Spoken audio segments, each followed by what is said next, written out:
भागवत गीता का अध्यायवर सारांश। अध्याय 1। कुरुक्षेत्र के युद्ध क्षेत्र में सेनाओं का अवलोकन।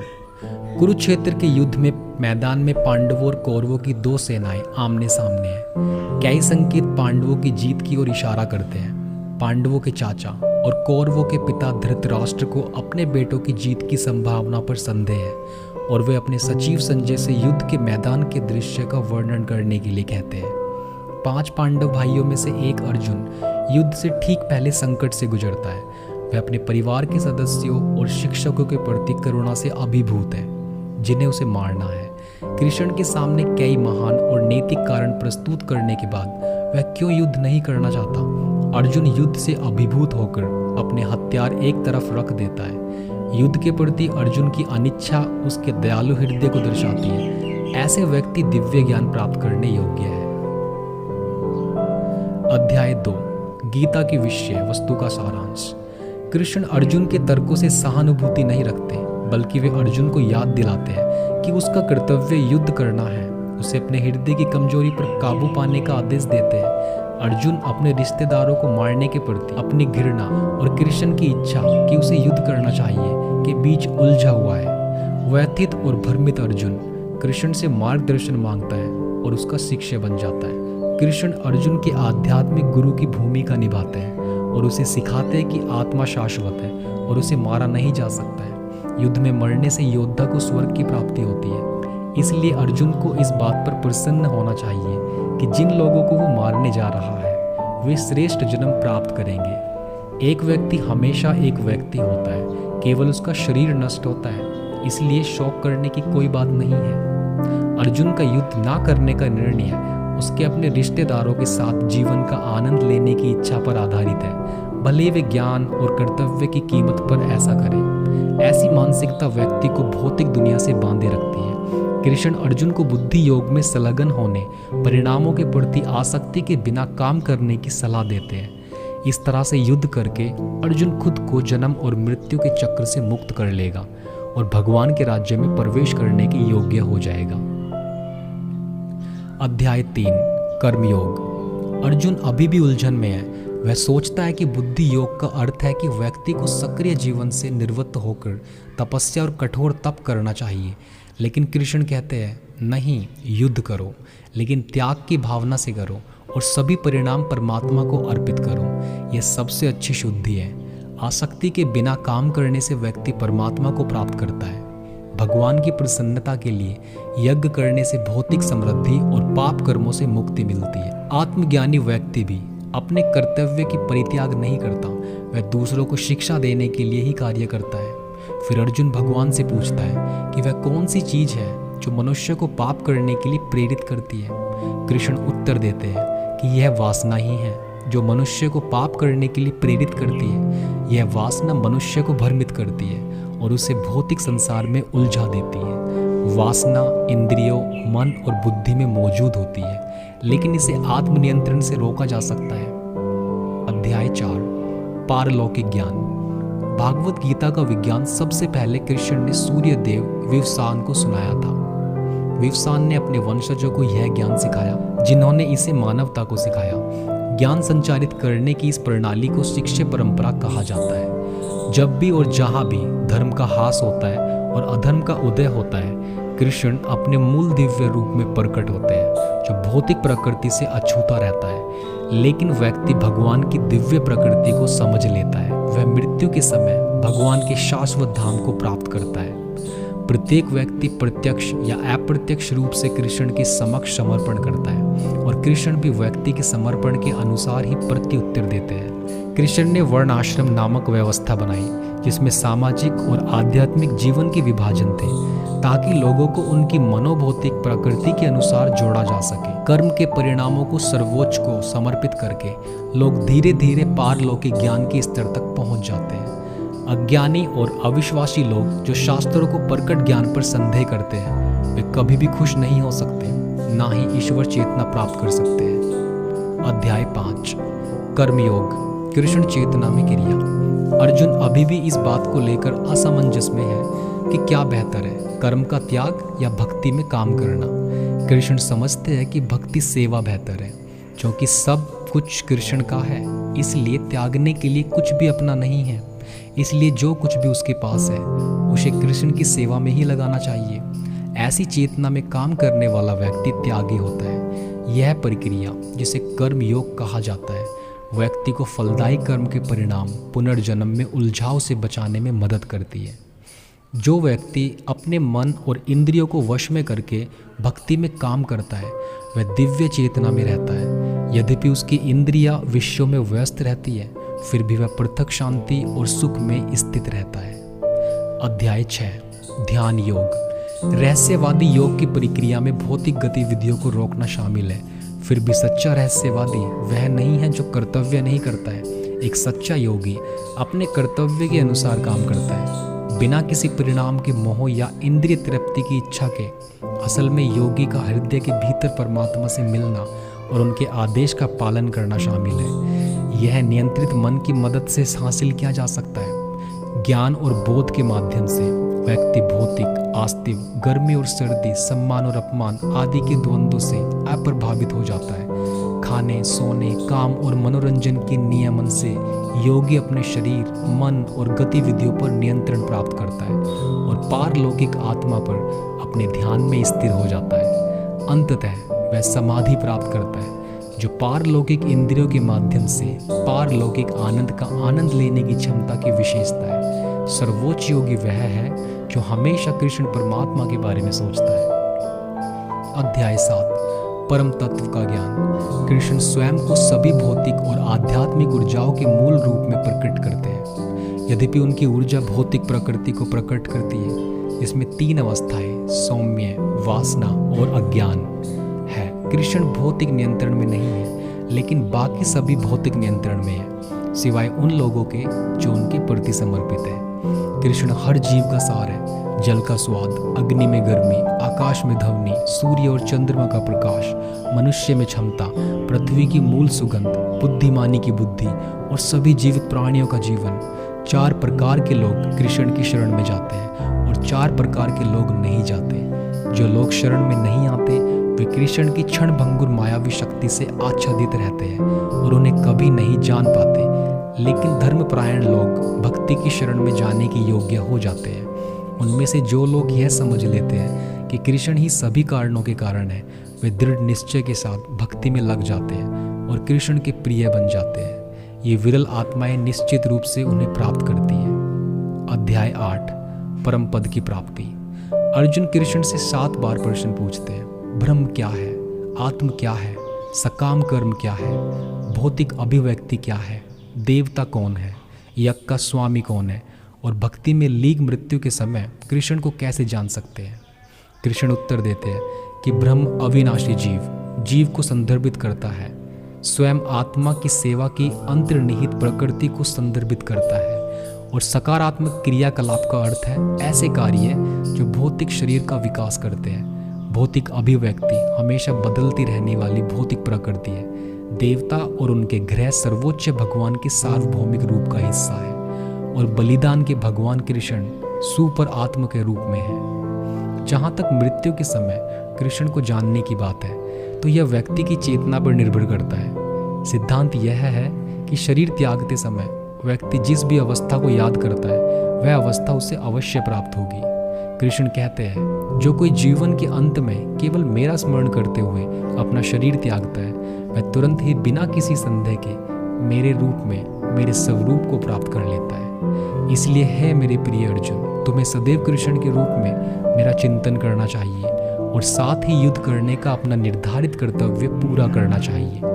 अपने कर्मों को मुझे समर्पित करके तथा अपने मन को और बुद्धि को मुझ में स्थिर करके तुम्हें बिना किसी संदेह को मुझे प्राप्त करना चाहिए। ब्रह्मा के प्रत्येक दिन के दौरान सभी जीव प्रकट होते हैं और उनकी रात्रि के दौरान वे अव्यक्त प्रकृति में विलीन हो जाते हैं। यद्यपि शरीर छोड़ने के लिए शुभ और अशुभ समय होते हैं लेकिन कृष्ण के भक्त उनकी परवाह नहीं करते क्योंकि कृष्ण की शुद्ध भक्ति में लगे रहने से उन्हें स्वतः ही वेदा ध्यान या यज्ञ दान, दार्शनिक चिंता आदि से प्राप्त होने वाले सभी फल प्राप्त हो जाते हैं। ऐसे शुद्ध भक्त भगवान के परम शाश्वत धाम को प्राप्त होते हैं। अध्याय 9 सबसे गोपनीय जानकारी। भगवान कृष्ण के अनुसार सबसे गोपनीय ज्ञान भक्ति सेवा का ज्ञान सबसे शुद्ध ज्ञान और सर्वोच्च शिक्षा है। यह आत्म साक्षात्कार द्वारा स्वयं का प्रत्यब्ध बोध कराता है और यह धर्म की पूर्णता है। यह शाश्वत है और यह आनंद पूर्ण किया जाता है। कृष्ण का अव्यक्त रूप हर जगह व्याप्त है, लेकिन कृष्ण स्वयं पदार्थ से अलग रहते हैं। भौतिक प्रकृति उनके निर्देशन में काम करते हुए सभी चल और अचल प्राणियों का निर्माण करती है। कृष्ण का अव्यक्त रूप हर जगह व्याप्त है, लेकिन कृष्ण स्वयं पदार्थ से अलग रहते हैं। भौतिक प्रकृति उनके निर्देशन में काम करते हुए सभी चल और अचल प्राणियों का निर्माण करती है। विभिन्न उपासक भिन्न भिन्न लक्ष्य प्राप्त करते हैं। जो मनुष्य स्वर्ग लोक और प्राप्त करना चाहते हैं वे देवताओं की पूजा करते हैं और फिर उनके बीच जन्म लेकर ईश्वरीय सुख भोगते हैं। किंतु ऐसे मनुष्य अपने पुण्य को समाप्त करके पृथ्वी पर लौट आते हैं। जो मनुष्य पितरों की पूजा करते हैं वे पितरों के लोकों में जाते हैं, और जो भूतों की पूजा करते हैं वो भूत बन जाते हैं। किंतु जो अनन्य भक्ति से कृष्ण की पूजा करता है वह सदा के लिए उन्हीं के पास चला जाता है। कृष्ण का भक्त जो भी कुछ करता है, खाता है, अर्पित करता है या दान देता है, वह भगवान को अर्पण करने के रूप में करता है। कृष्ण अपने भक्त की कमी को पूरा करके जो उसके पास है उसे संरक्षित करके उसका प्रतिदान करते हैं। कृष्ण की शरण में आकर निम्न जन्म वाले लोग भी सर्वोच्च गंतव्य को प्राप्त कर सकते हैं। अध्याय 10 परम की समृद्धि। भक्तजन कृष्ण को अजन्मा, अनादि, समस्त लोकों के परमेश्वर, उन कुल पितामहों के रचयिता जिनमें सभी जीव उत्पन्न हैं तथा सभी वस्तुओं के मूल रूप में जानते हैं, बुद्धि, ज्ञान, सत्य, मानसिक और इंद्रिय नियंत्रण, निर्भयता, अहिंसा, तपस्या, जन्म, मृत्यु, भय, संकट, अपयश, सभी गुण अच्छे और बुरे कृष्ण द्वारा निर्मित है। भक्ति सेवा व्यक्ति को सभी अच्छे गुणों को विकसित करने में मदद करती है। जो भक्त प्रेम पूर्वक भक्ति में सेवा में लगा रहता है उन्हें कृष्ण के ऐश्वर्य, रहस्य, शक्ति और सर्वोच्चता पर पूरा भरोसा होता है। ऐसे भक्तों के विचार कृष्ण में ही बसते हैं।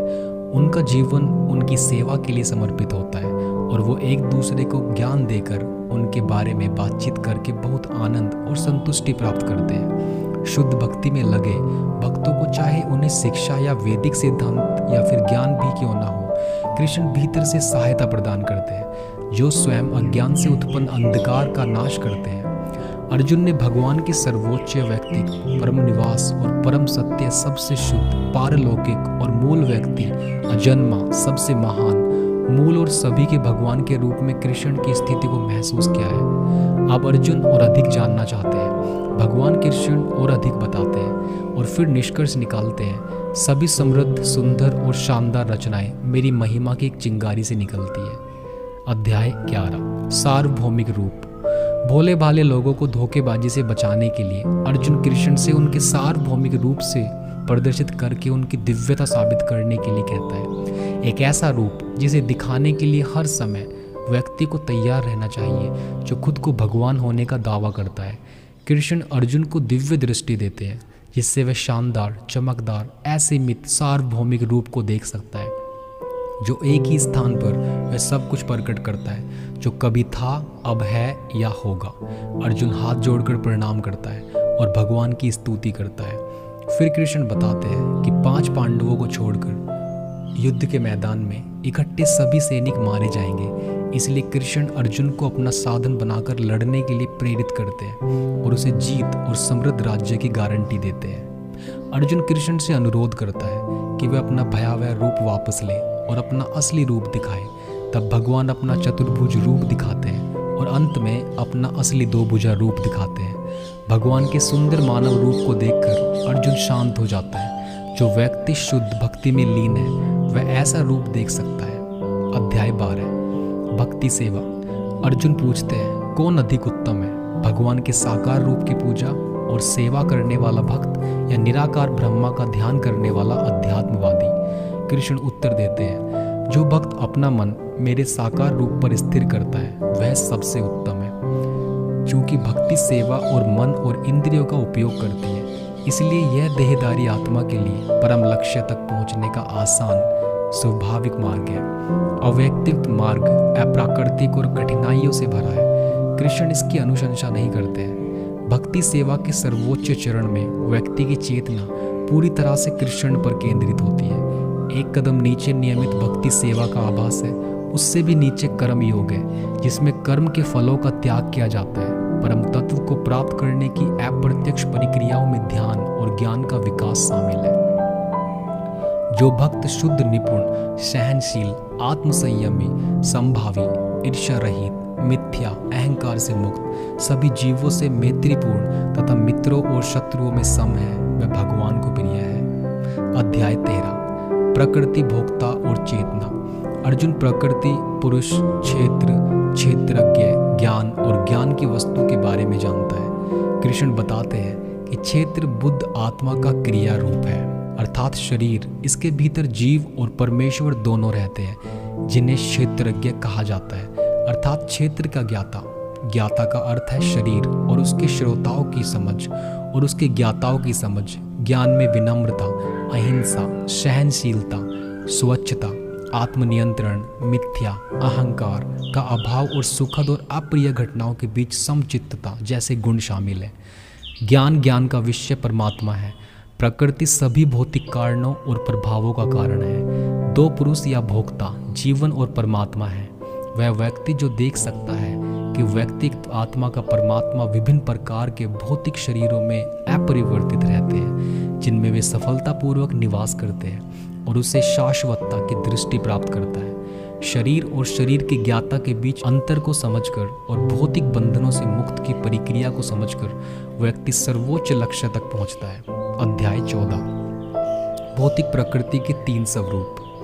संपूर्ण भौतिक पदार्थ भौतिक प्रकृति के 3 गुणों का स्रोत है, सत्व, रजोगुण और तमोगुण। ये गुण बुद्ध जीवात्मा पर अपना प्रभाव डालने के लिए प्रतिस्पर्धा करते हैं। गुणों को काम करते हुए देखकर हम समझ सकते हैं कि वे सक्रिय हैं, हम नहीं और हम अलग हैं। इस तरह की भौतिक प्रकृति का प्रभाव धीरे धीरे कम होता जाता है और हम कृष्ण के आध्यात्मिक स्वभाव को प्राप्त करते हैं। सतोगुण प्रकाश देता है। यह व्यक्ति को सभी पाप कर्मों से मुक्त करता है, लेकिन उसे सुख और ज्ञान की अनुभूति कराता है। जो व्यक्ति सतोगुण में मरता है वह उच्च लोकों को प्राप्त करता है। रजोगुण से प्रभावित व्यक्ति असीम भौतिक भोग, विशेषकर यौन सुख और असीमित इच्छाओं से ग्रस्त रहता है। उन इच्छाओं को पूरा करने के लिए उसे हमेशा कठोर परिश्रम करने के लिए मजबूर होना पड़ता है, उसे पाप और कर्मों से बांधता है, जिससे परिणाम स्वरूप दुख होता है। रजोगुण में ग्रस्त व्यक्ति कभी भी अपने द्वारा पहले से प्राप्त पद से संतुष्टि नहीं होता। मृत्यु के बाद वह फिर से पृथ्वी पर सकाम कर्मों में लगे लोगों के बीच जन्म लेता है। तमोगुण का अर्थ है भ्रम। यह पागलपन, आलस्य और मूर्खता को बढ़ावा देता है। यदि कोई तमोगुण में मरता है तो उसे पशु योनि या नार के लोगों में जन्म लेना पड़ता है। जो व्यक्ति तीनों गुणों से परे होता है वह अपने आचरण में स्थिर रहता है, अस्थायी भौतिक शरीर से अलग रहता है तथा मित्रों और शत्रुओं के प्रति सम्मान भाव रखता है। ऐसे दिव्य गुणों को भक्ति सेवा में पूर्ण रूप से संलग्न होने से प्राप्त किया जा सकता है। अध्याय 15 परम पुरुष का योग। इस भौतिक संसार का वृक्ष वास्तविक वृक्ष आध्यात्मिक संसार का प्रतिबिंब मात्र है। जिस प्रकार वृक्ष का प्रतिबिंब जल पर स्थित होता है, उसी प्रकार आध्यात्मिक संसार का भौतिक प्रतिबिंब इच्छा पर स्थित होता है तथा कोई नहीं जानता कि यह कहाँ से आरंभ होता है या कहाँ समाप्त होता है। यह प्रतिबिंबित वृक्ष भौतिक रूप से 3 गुणों द्वारा पोषित होता है। इसके पत्ते वैदिक स्रोत हैं तथा इसकी टहनियाँ इंद्रियों के विषय है। जो व्यक्ति इस वृक्ष में स्वयं को अलग करना चाहता है उसे वैराग्य के शस्त्र से इसे काट देना चाहिए तथा परम प्रभु की शरण लेनी चाहिए। इस संसार में सभी लोग त्रुटिपूर्ण हैं, लेकिन आध्यात्मिक संसार में सभी अचूक है और इन सब से परे परम सुख परम पुरुष कृष्ण है। अध्याय 16 देव्य और आसुरी प्रकृति। 2 प्रकार के प्राणी देव्य और आसुरी भिन्न भिन्न गुणों से संपन्न है। अर्जुन जैसे ईश्वरीय पुरुषों में ईश्वरीय गुण होते हैं, दान, आत्मसंयम, सौम्यता, विनय, क्षमा, स्वच्छता, तपस्या, सरलता, अहिंसा, सत्य, शांति, निर्भयता, क्रोध से मुक्ति, आध्यात्मिक ज्ञान का विकास, दोष निराशा से घृणा, सभी जीवों के प्रति दया, लोभ से मुक्ति और दृढ़ निश्चय, अभिमान, क्रोध, ईर्ष्या, कठोरता, अहंकार, अज्ञानता, धृष्टता, अस्वच्छता और अनुचित व्यवहार जैसे आसुरी गुण वाले लोगों को भ्रम के जाल में बांध देते हैं, जिसके कारण उन्हें बार बार आसुरी योनियों में जन्म लेना पड़ता है। कृष्ण के पास ना पहुंच पाने के कारण आसुरी लोग धीरे धीरे नरक में डूब जाते हैं। 2 प्रकार के कर्म, नियमित और अनियमित, अलग अलग परिणाम देते हैं। जो व्यक्ति शास्त्र के आदेशों को त्याग देता है वह ना तो सिद्धि प्राप्त करता है, ना सुख, ना ही परम गति। शास्त्र द्वारा नियमित लोग समझते हैं कि कर्तव्य क्या है और क्या नहीं। वे आत्म साक्षात्कार के लिए अनुकूल कर्म करके धीरे धीरे परम गति को प्राप्त करते हैं। अध्याय 17, आस्था के विभाजन। अर्जुन पूछते हैं, जो लोग शास्त्रों के सिद्धांत का पालन नहीं करते बल्कि अपनी कल्पना के अनुसार पूजा करते हैं, उनका स्वभाव कैसा होता है? उत्तर में कृष्ण विभिन्न प्रकार के विश्वास, भोजन, दान, तपस्या, बलिदान, तपस्या के विश्लेषण करते हैं और जो भौतिक प्रकृति के विभिन्न गुणों को चिन्हित करता है। 3 शब्द ओम, तत्, सत, परम सत्य के प्रतीकात्मक प्रतिनिधित्व है। ओम परम सत्य को इंगित करता है। तत् का उपयोग भौतिक उलझनों से मुक्ति पाने के लिए किया जाता है और सत्य यह दर्शाता है कि परम सत्य ही भक्ति सेवा का उद्देश्य है। परम सत्य में विश्वास के बिना किया गया कोई भी बलिदान, दान या तपस्या असत, अनित्य कहलाती है। अध्याय 18, निष्कर्ष तथ्य की पूर्णता। अर्जुन कृष्ण से त्याग और संन्यास, जीवन का त्यागपूर्ण कर्म के उद्देश्य के बारे में पूछते हैं। कृष्ण इन्हें और कर्म के 5 कारणों, कर्म को प्रेरित करने वाले 3 कारकों और कर्म के 3 घटक के बारे में बताते हैं। वे भौतिक प्रकृति के 3 गुणों में से प्रत्येक के अनुसार कर्म, समझ, दृढ़ संकल्प, खुशी और काम का भी वर्णन करते हैं। मनुष्य को अपना काम स्वयं करने से सिद्धि प्राप्त होती है, दूसरों की नहीं, क्योंकि निर्धारित कर्तव्य कभी भी पाप कर्मों से प्रभावित नहीं होते। इसलिए मनुष्य को बिना आसक्ति या फल की आशा के कर्तव्य समझकर काम करना चाहिए। मनुष्य को कभी भी अपने कर्तव्य का परित्याग नहीं करना चाहिए। आत्म साक्षात्कार का सर्वोच्च स्तर कृष्ण की शुद्ध भक्ति सेवा है। तदनुसार कृष्ण अर्जुन को हमेशा उन पर निर्भर रहने, उनकी सुरक्षा में काम करने और उनके प्रति सचेत रहने की सलाह देते हैं। यदि अर्जुन कृष्ण के लिए लड़ने से इनकार करता है तो भी उसे युद्ध में घसीटा जाएगा, क्योंकि क्षत्रिय के रूप में युद्ध करना उसका स्वभाव है। फिर भी वह तय करने के लिए स्वतंत्र है कि वह क्या करना चाहता है। कृष्ण की कृपा से अर्जुन का भ्रम और संदेह मिट जाता है और वह कृष्ण के निर्देश अनुसार युद्ध करने का निर्णय लेता है। अगर आपको भागवत गीता का पाठ अच्छा लगा है तो इस वीडियो को लाइक कीजिए और इस चैनल को सब्सक्राइब कीजिए। मैं इसी तरह की वीडियोस आपके लिए